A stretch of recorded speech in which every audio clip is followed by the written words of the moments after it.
अमेरिकी राष्ट्रपति Donald Trump की अगुवाई में इजरायल और हमास के बीच युद्ध विराम हो गया है। हमास ने इजरायल के 20 बंधकों को रिहा कर दिया है, जिससे इजरायल में खुशी का माहौल है। इजरायल के तो 20 बंधक रिहा हो गए हैं, लेकिन दुख की बात यह है कि इस सूची में नेपाली हिंदू छात्र बिपिन जोशी का नाम मौजूद नहीं है, क्योंकि हमास ने उनकी हत्या कर दी थी। इजरायल में नेपाल के राजदूत धन प्रसाद पंडित ने इस खबर की पुष्टि की है। उनका कहना है कि हमास ने बिपिन का शव इजरायल को सौंप दिया है। धन प्रसाद पंडित के अनुसार हमास ने बिपिन जोशी का शव इजरायली सेना को सौंप दिया। उसे तेल अवीव लाया जा रहा है। इजरायली सेना के प्रवक्ता एडी डेफ्रेंट के अनुसार हमास ने 4 बंधकों के शव दिए हैं, जिनमें बिपिन जोशी का भी शव शामिल है। हमास ने इन सभी बंधकों को मौत के घाट उतार दिया था।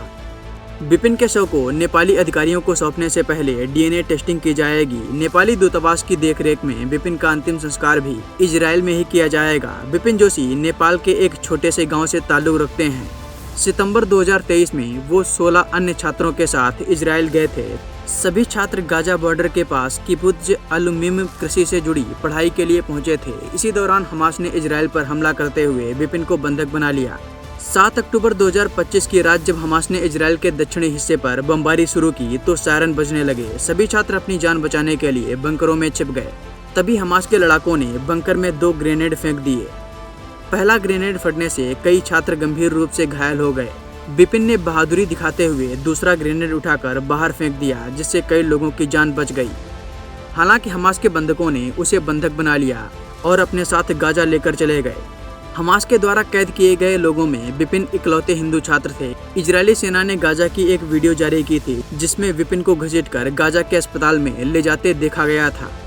इसके बाद उसका कोई पता नहीं चला। 26 अक्टूबर को बिपिन का 25वां जन्मदिन है। हालांकि इसके पहले ही बिपिन इस दुनिया से जा चुका है। आपको बता दें कि 7 अक्टूबर 2025 को जब हमास ने इजरायल पर हमला कर दिया था, तब से ये सभी बंधक हमास के पास थे। इतने लंबे समय के बाद हमास ने इन सभी बंधकों को छोड़ा है।